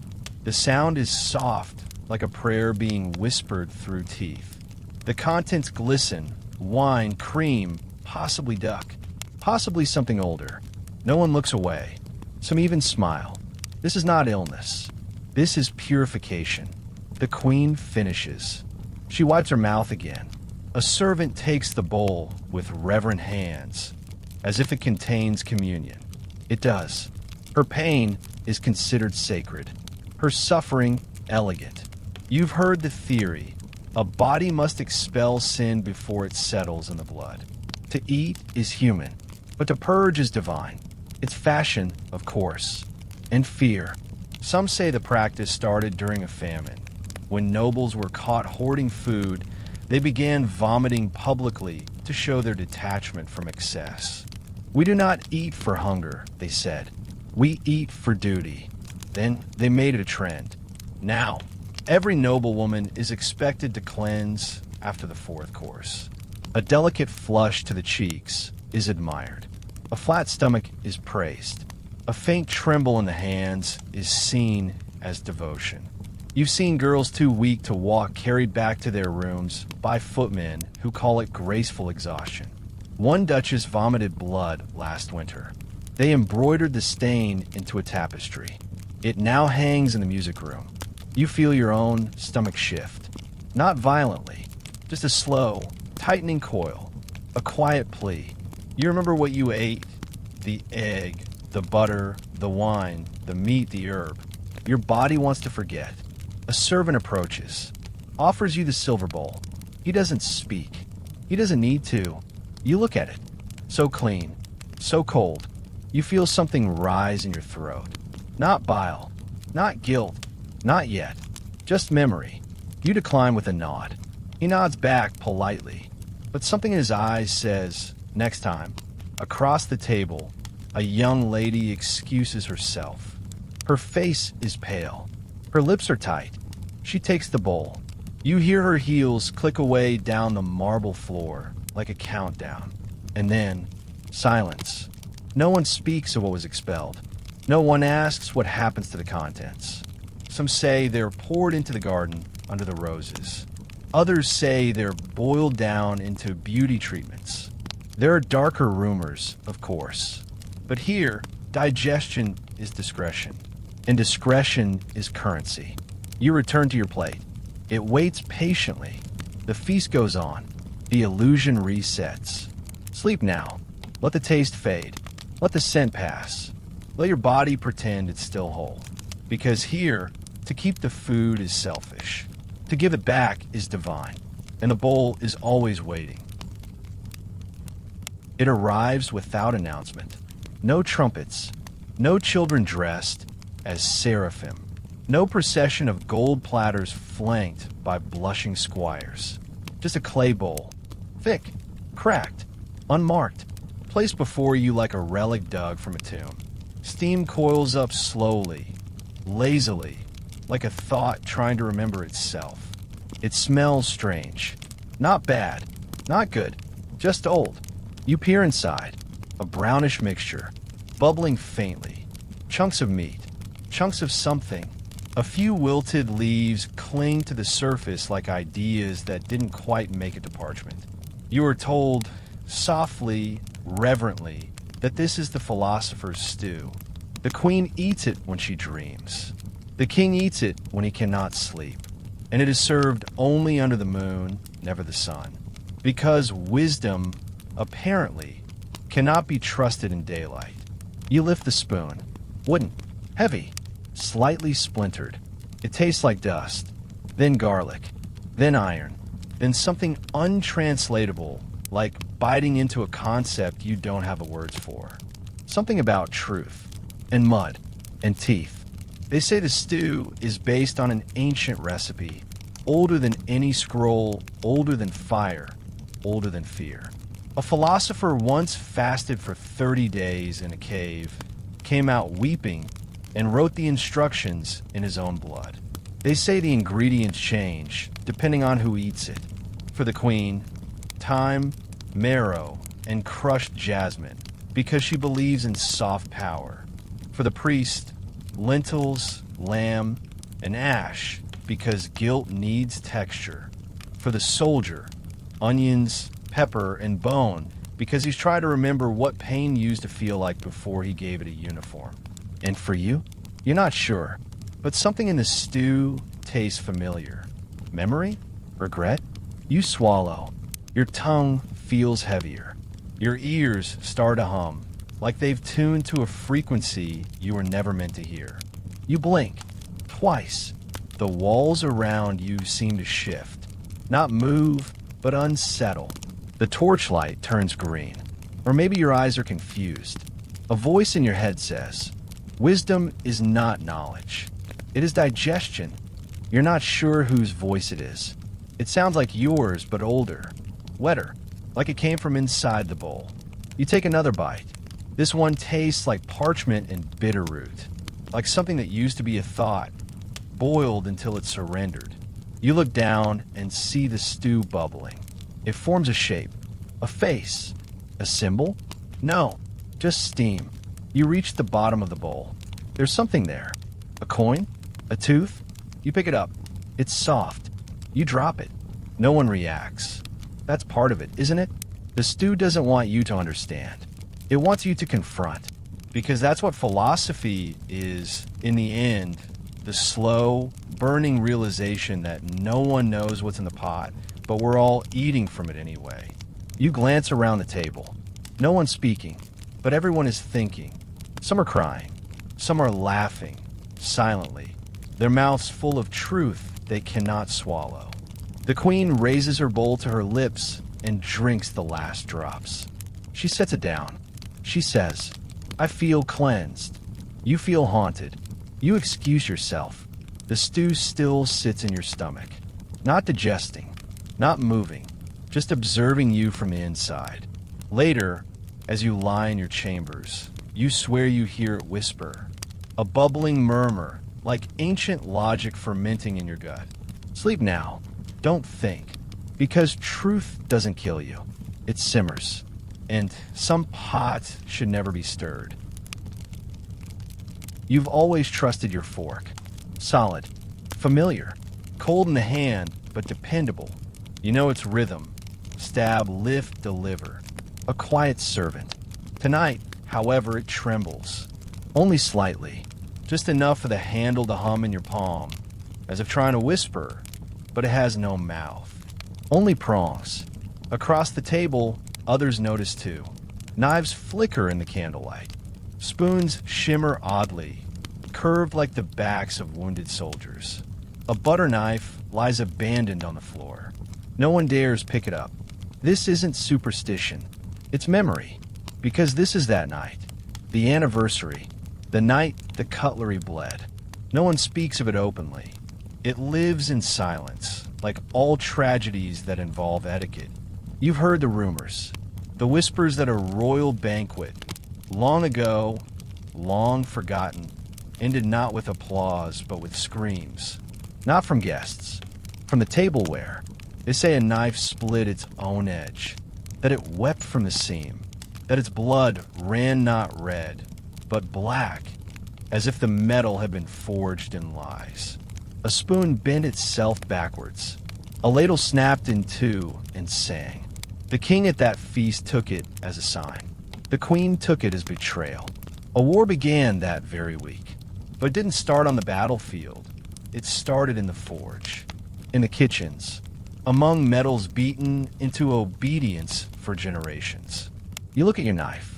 It's glinting, not from polish, from resentment. They've served too many poisons. They've carved too much deception. And tonight, they remember. The queen rises. She taps her spoon against her glass. A clear tone. It echoes once, twice, and then distorts. The spoon bends slightly. Your fork begins to warm in your fingers. You set it down. The nobleman beside you stares at his butter knife, frozen, as it curls inward like a dying leaf. One prong of his fork pierces the tablecloth, unprovoked. A woman screams, or maybe it was just the wine reacting to its goblet. The glass is cracked along its lip. The queen pretends not to notice. Her table remains still, but her knife is now buried an inch into the wood. She doesn't touch it. You remember the theory. Silver, true silver, remembers everything it touches. Blood, wine, secrets, prayers. Over centuries, these metals grow tired, heavy with memory, bent with guilt, and on certain nights, when the moon is cruel and the fire low, they respond. Tonight, they do not want to be held. You watch a servant approach with trembling hands. He offers a fresh set of utensils. The old ones are gathered and placed in a velvet-lined box. No one thanks him, because to acknowledge the fear is to invite it. One fork is missing. Yours. You look down. It's no longer on the plate. It rests on your lap, pointing upward. You touch it. It's warm, wet. You lift your hand. Your finger is sliced, just slightly, enough to bloom. You wrap the wound in a napkin. No one sees. No one must know, because if your fork has drawn blood, it means it remembers what you did. And what you did was survive the last banquet. They say survivors taste like guilt. They say silver can't digest it. You look up. The queen is watching you, not smiling, not blinking. Her own knife begins to weep, slow, dark drops pooling near her bread plate. And you understand. You have one more course. And this time, you're the offering. Sleep now. Wrap your hands in cloth. Hide the spoons beneath your pillow. Turn your face from the moon. Because tonight, the table is not set for dinner. It is set for judgment. And silver never forgets. It arrives still warm. Steam curls from its crust like the final breath of a quiet martyr. The loaf is small, round, dense, dusted in flour that doesn't quite seem like flour. You tear a piece, and a faint crack escapes, like the spine of an old book breaking open. This is the bread, the one they warned you about, the one no one eats first. You hold it carefully. The texture is coarse, like something made for survival, not pleasure. Its center is slightly damp, clinging to your fingertips like sweat from a frightened priest. A servant leans close, whispers, "This is consecrated." You frown. He clarifies as if that helps. By ancient tongues, before scripture, before guilt. You glance around. No one else has touched theirs either. Even the queen holds hers delicately, like a letter from the dead. She tears it slowly, respectfully, and sets the piece beside her goblet. They say the flour was milled from wheat grown in a monastery where all the monks had gone mad, starved themselves out of devotion, buried themselves in their own fields. Their bones now feed the roots. They say the yeast is centuries old, fed for generations, passed down like a bloodline, bubbled and risen through plagues and fires and the death of empires. They say the salt was stolen from a tomb. They don't say which tomb. You bring it to your lips. It smells of earth and fever. You bite, and suddenly, you remember every funeral you've ever attended. Not just yours, everyone's. Because this is not just bread. This is memory. It grits between your teeth. It clings to your gums like absolution. It tastes like humility, like dust, like the brittle grace of something once divine, now edible. It's dry, but the kind of dry that makes your eyes water. You swallow. Your throat burns slightly. The crust scratches as if it doesn't want to go down. There's something hard in your bite. You spit it out. A sliver. No, a shard. Bone? No. Too smooth.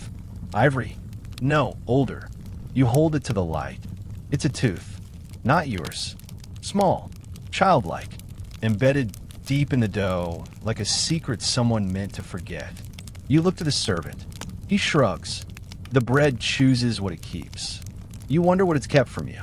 Across the hall, the queen finally eats her piece. Slowly, reverently. Her eyes flutter closed. She whispers something. It's not prayer. It's a name. One you recognize. One you were never supposed to hear again. The bread has spoken to her. You touch your chest. Your heart has changed its rhythm. A new beat. Slower. Like it's trying to match something older. You want to stop chewing, but your jaw keeps moving. The bread wants to be inside you. They say in certain regions, they still believe bread holds souls. When someone dies, a piece of bread is left on their chest to absorb the final breath. Then it's baked, eaten, so that the soul continues inside another, and the cycle remains whole. You look around. No one is eating anymore, just chewing, quietly, reluctantly. Devotion tastes like obligation. And in this room, holiness is served cold. The servant collects the crumbs. Carefully, lovingly. They'll be stored, they say, for the next birth, the next war, the next miracle. You wipe your mouth. Your napkin comes away stained. Not with wine, but ash. Sleep now. Let your body digest the sacred. Let the crust soften in your stomach. Let the bones settle near your spine. Because tonight, you have not eaten bread. You have inherited God's remains. And He is not finished with you yet. It is served in glass so thin, it seems impossible that it holds anything at all. The color is wrong. Not white. Not quite. More like a faded pearl left too long in the dark. The surface doesn't ripple. It pulses barely, like something alive, breathing. You lift it cautiously. It's heavier than it should be. The smell is faintly sweet, like lilac wilted in a coffin. But underneath that, something sour, something old. A whisper of rot veiled in flowers. They call it the milk of drowned saints. You've heard it mentioned in murmured prayers and fevered warnings. A holy tonic, they say, taken only on nights when the veil is thinnest and the sky forgets how to be blue.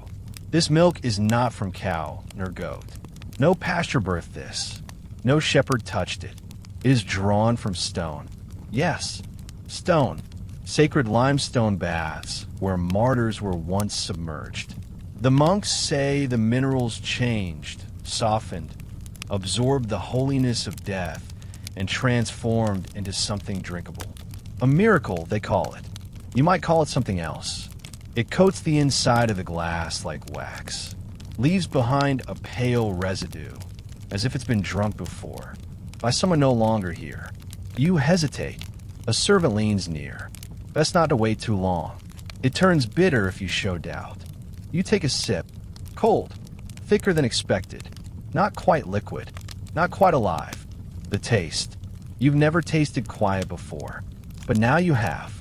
It tastes like a stone chapel in winter. Like snow on an empty altar. Like silence screaming behind stained glass. It numbs your tongue. then your gums, then your thoughts. Somewhere in the distance, bells ring. But there are no bells, only your blood, remembering a rhythm it once knew in the womb. The milk settles into your stomach like grief. Heavy, intimate, intact. You've been told that those who drink it begin to dream of water. Still black water, and of hands, hundreds of them, reaching up from beneath, not to pull but to bless. Wet palms pressed to your face, your chest, your heart, leaving prints that glow faintly in the dark. Some believe the milk contains traces of the drowned saints themselves.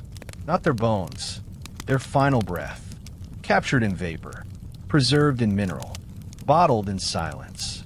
You drink again, more this time, and for a moment, you forget your name. The queen, across the table, has finished her glass. Her eyes are closed. Her lips move silently. She is praying, or maybe confessing. No one speaks. No one blinks. One young page takes a sip and begins to cry. No tears, just the movement of the chest, the sound of a soul unraveling. A bishop leans back, laughing. His glass is empty. He says, "I saw her. She forgave me." No one asks who, because when the milk speaks to you, it shows you what needs to be seen, not what you want. You reach the bottom of your glass. There's something there. A pearl? No, a tooth. Human. Smooth, with a gold filling. Someone else's. You set the glass down. You say nothing, because now you understand. This is not nourishment. This is surrender. And those who drink deeply enough never thirst again, because they no longer belong to themselves. You rise from the table, slowly, carefully. Your legs feel distant. Your eyes blurred. You walk out into the corridor. Behind you, more glasses are emptied. More souls begin to drift. Sleep now, but keep a glass of water beside your bed. Because what you drank was not milk. It was memory made liquid, and it may come back for more. It's not even on the menu. You're not supposed to see it. But there it is, arriving in silence, borne on a black velvet cushion, escorted by 4 silent pages in crimson gloves. One jar, small, thick glass. The seal is cracked. The brine inside glows faintly, not like light, like intent, floating in the liquid, something green, twisted, vaguely vegetal. A cucumber, maybe, or something that used to be a cucumber before it spent 4 centuries marinating in vinegar, ego, and vengeance. You lean forward. The queen does not look at it, but her hand tightens on her lap. Everyone knows the legend. No one dares confirm it. Emperor F, whose real name was erased from the records not out of shame, but because it took too long to pronounce, once declared that he would live forever. Not in marble, not in poetry, but in flavor. And so, after years of conquest, of silk-robed cruelty and whispered executions, he chose his final act, to be preserved. Not embalmed, pickled. He gathered his chefs, his priests, and his poisoners, and he gave a single command: make me eternal, tangy but dignified. They obeyed. The cucumber used was grown in soil mixed with the ashes of his enemies. The brine was drawn from volcanic springs. The spices were ground between the teeth of unpaid philosophers. The vinegar came from a wine that had aged itself into despair. The jar was sealed the night he died, and now it sits before you, open. They say the pickle was buried with him. They say the jar was dug up accidentally during the construction of a wine cellar in the north wing. That the worker who opened it without permission immediately grew pale, vomited in Latin, and retired to a monastery. That was 6 monarchs ago. The queen keeps it now as a curiosity. But every few years, on nights like this, when the sky holds its breath and the air tastes like static, she allows it to be served. Not eaten, tasted. A ritual, a warning, a dare. You are offered a spoon. Glass. Shallow. Utterly inadequate for defense. You hesitate. The brine bubbles softly, not from temperature, from opinion. You dip the spoon. The moment it touches, the rune cools. Your teeth ache. Your eyes sting. You raise the spoon. Just a sliver of green skin, translucent and trembling. You taste it. It tastes like empire, the cruelty of paperwork, the loneliness of power, the bitterness of being adored and feared, but never loved. It crunches, loudly, inside your skull, and suddenly you know things you were never meant to know. How many lovers the Emperor betrayed. How many enemies he fed to wolves, then wept about in private. That he called his crown mother. That he died whispering his own name over and over, hoping it would sound different. The pickle is alive with memory. You cough. The queen glances at you. Just once. A flicker. You pass the test. You've survived the pickle. Not all do. Some leave the room sobbing. Others sing ancient anthems in forgotten dialects. One noble once swallowed the entire thing and spoke nothing but riddles until his dying day. The jar is resealed. The cushion reclaimed. The pages vanish into the walls like insects returning to a hive. The room breathes again. You wipe your mouth. Your lips burn faintly. Not from heat. From history. Sleep now. But do not burp. Because if you do, you might summon him. And Emperor F does not like to be digested. At first, it's subtle. A missing plate. A wine glass that evaporates before it's drunk. The roast pheasant. Gone, but no one recalls chewing. The queen raises her goblet. It is empty. She frowns, then smiles, because this is the moment she's been waiting for. You feel it too. A sensation.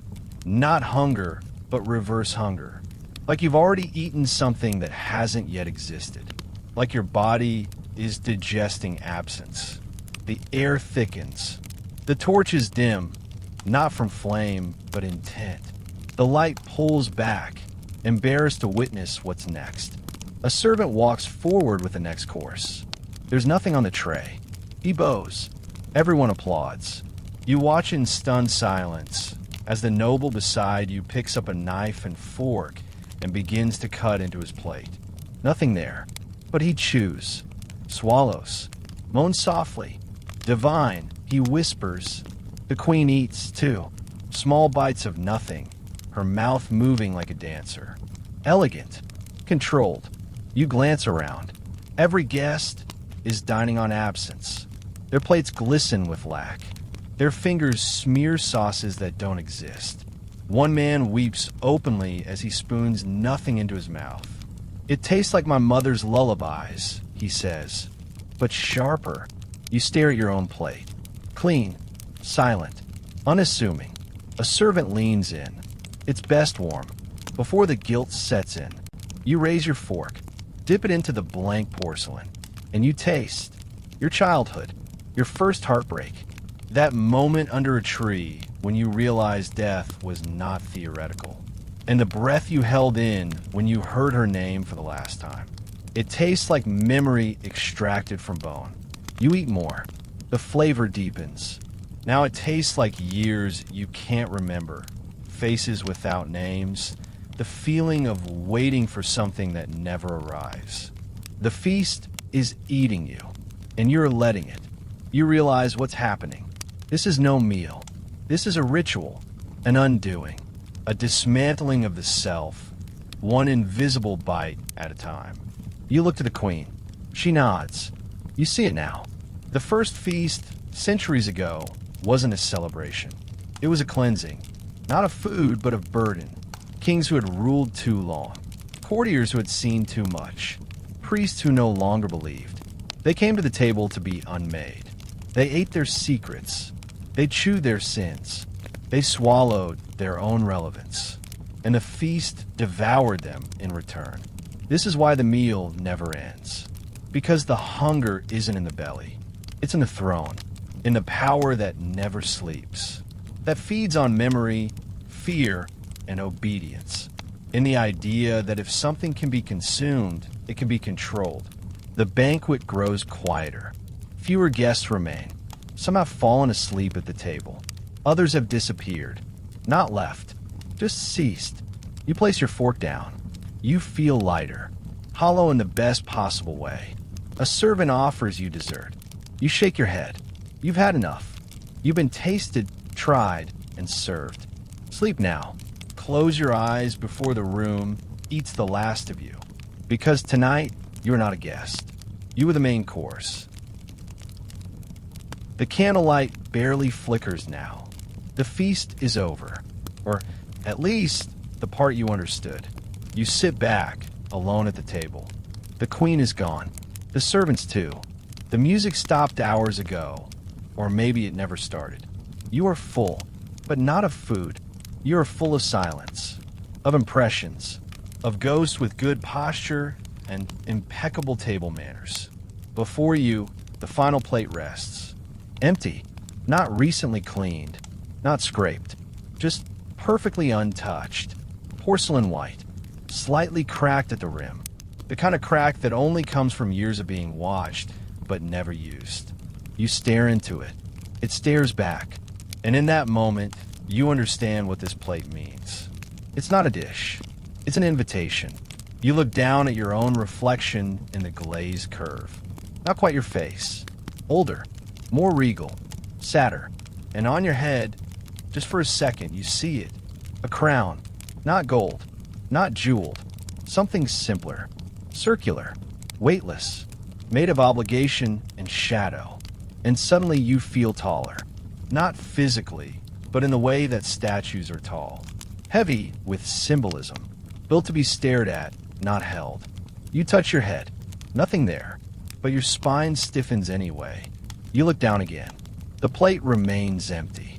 Because that is the final course. The realization that the feast was never about consumption. It was about succession. Every bite brought you closer to this. The knife that bled. The bread with bones. The saintly milk. The emperor's pickle. The invisible feast.